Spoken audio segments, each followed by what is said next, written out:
আসসালামু আলাইকুম, আমি মোফাজ্জল সেফ। আপনারা সব কেমন আছেন? আপনাদের জন্য একটা নতুন একটা রেসিপি এনেছি। আজকে চালের হালুয়া বানাবো। আপনারা চালের গুঁড়ো দিয়ে, যেটা মানে চালের আটা হয়, সেই চালের আটা দিয়ে একটা হালুয়া বানাবো। আপনারা লাস্ট অবধি ভিডিওটা দেখতে থাকবেন। এবং আমার চ্যানেলে যারা নতুন এসেছেন, আমার চ্যানেলটা অবশ্যই একটা সাবস্ক্রাইব করে দেবে, লাইক করতে একদমই ভুলবেন না, লাইকটাও করে দেবেন।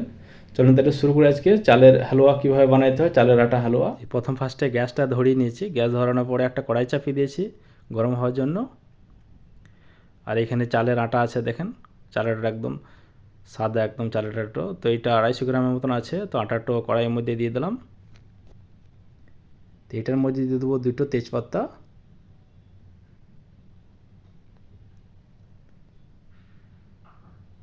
তেজপাতা দেওয়ার পরে এভাবে একটু নেড়ে ভালো করে ভেজে নিতে হবে। কমসে কম 4 থেকে 5 মিনিট টাইম লাগবে। আপনারা আপনারা খেয়েছে কি জানি না, তবে চালের আটা হালুয়া কিন্তু খেতে কিন্তু অনেক টেস্ট, অনেক খেতে ভালো লাগে কিন্তু। দেখেন কত সুন্দর করে ভেজে নিয়েছি চালের আটাগুলো নিয়ে। লাল হয়ে গেছে না, সাদা ছিল প্রথম ফার্স্টে, এখন দেখুন কত সুন্দরভাবে লাল হয়ে গেছে আটাগুলো নিয়ে। এভাবে ভেজে নিতে হবে এবং অতিরিক্ত ভাজা হবে না।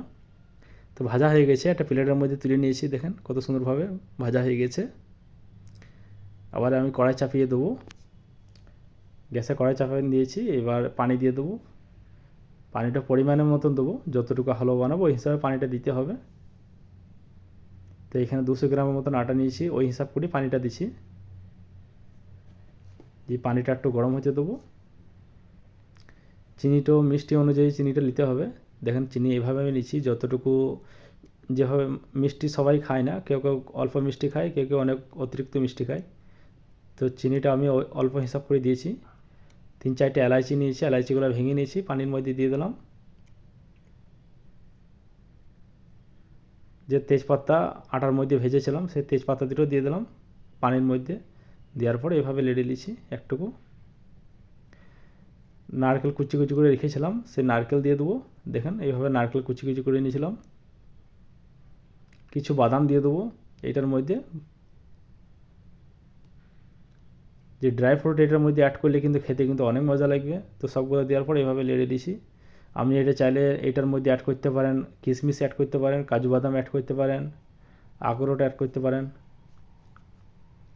তো আপনার বাড়িতে যে সমস্ত ড্রাই ফ্রুট অ্যাভেলেবেল থাকবে এগুলো এটার মধ্যে অ্যাড করতে পারেন, অসুবিধা নেই। তো এগুলো সবগুলো দেওয়ার পরে এইভাবে লেড়ে নিয়েছি। একবার হলে বাড়িতে ট্রাই করে দেখবেন। তো সব ফুটে গেছে। তো যে আমি আটাগুলো নিয়ে ভেজে রেখেছিলাম, সেই আটাগুলো নিয়ে এটার মধ্যে দিয়ে দিলাম। এভাবে দেওয়ার পরে এভাবে লাড়তে হবে একটুকু, লেড়ে ভালোভাবে মিক্স করে নিতে হবে। পানিটা আস্তে আস্তে টেনে নেবে আটার মধ্যে। দেখেন কত সুন্দরভাবে পানিগুলো নিয়ে আটার মধ্যে টেনে নিয়েছে। দেখেন কত সুন্দর হয়ে গেছে না, দেখতে কত সুন্দর লাগছে, দেখতে ভালো লাগছে। তো এভাবে আরও একটুকু লাড়তে হবে। তো লাড়া হয়ে গেছে। তো একটা প্লেট নেবো, এখানে একটা থালা নিয়ে নিয়েছি, থালার মধ্যে একটু ঘি দিয়ে দিয়েছি। আপনাদের বাড়িতে যদি ঘি দিতে অ্যাভেলেবেল না থাকে আপনারা তেল দিতে পারেন। তো আমি একটা ঘি দিয়ে দিয়েছি, অল্প করে ঘিকে দিয়ে ভালো করে মাখিয়ে নিয়েছি থালার মধ্যে। এবার যে হালুয়াগুলো বানিয়েছি হালুয়াগুলো ওই থালার মধ্যে দিয়ে দেবো। সব হালুয়াটাই দিয়ে দেবো থালার মধ্যে। তো হাতে করে চেপে চেপে এইভাবে সমান করে নিতে হবে। দেখেন এইভাবে এভাবে আস্তে আস্তে সমান করে দিতে হবে। গরম আছে তো আস্তে আস্তে এগুলো নিয়ে সমান করে দিতে হবে থালার মধ্যে। দেখেন কত সুন্দরভাবে না সমান করে নিয়েছি আমি। তো এবার এটা হয়ে গেছে। এবার এটাকে রেস্টে দেবো, ফ্রিজে ভরে দেবো। আপনি চাইলে বাইরে রাখতে পারেন, কোনো অসুবিধা নেই। ফ্রিজে রাখার পরে কত সুন্দরভাবে সেট হয়ে গেছে দেখেন। তো এখানে ছুরি নিয়েছি, ছুরিতে করে এইভাবে কেটে নিয়েছি। এভাবে পিস পিস করে কেটে নেবো সবগুলো নিই।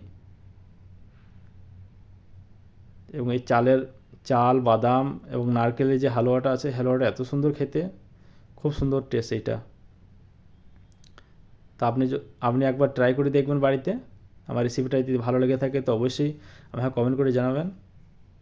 আর সাবস্ক্রাইব করতে কিন্তু একদমই ভুলবেন না, সাবস্ক্রাইব করে দেবেন। দেখুন এইভাবে পিস পিস করে কেটে নিয়েছি। হ্যাঁ, দেখতে কত সুন্দর ভালো লাগছে না। সবগুলো নিয়ে কাটা হয়ে গেছে, আপনাকে একটা দেখাইছি তুলে। দেখেন কত সুন্দর হয়েছে, দেখতে কত ভালো লাগছে। হ্যাঁ, এটা 2 দিন থেকে 3 দিন আরামসে বাইরে রেখে খাওয়া যাবে। এবং ফ্রিজে যদি রাখা যায়, ফ্রিজে 1 মাস আরামসে থেকে যাবে। 1 মাস রেখে আপনি খেতে পারেন। তো এই হালুয়াটা যদি আপনাদের যদি ভালো লেগে থাকে, চালের আটা হালুয়া, তো অবশ্যই চ্যানেলটা সাবস্ক্রাইব করতে ভুলবেন না, লাইক করে দিবেন, বন্ধুদেরকে শেয়ার করে দিবেন। নেক্সট রেসিপিতে দেখা হবে। আল্লাহ হাফেজ।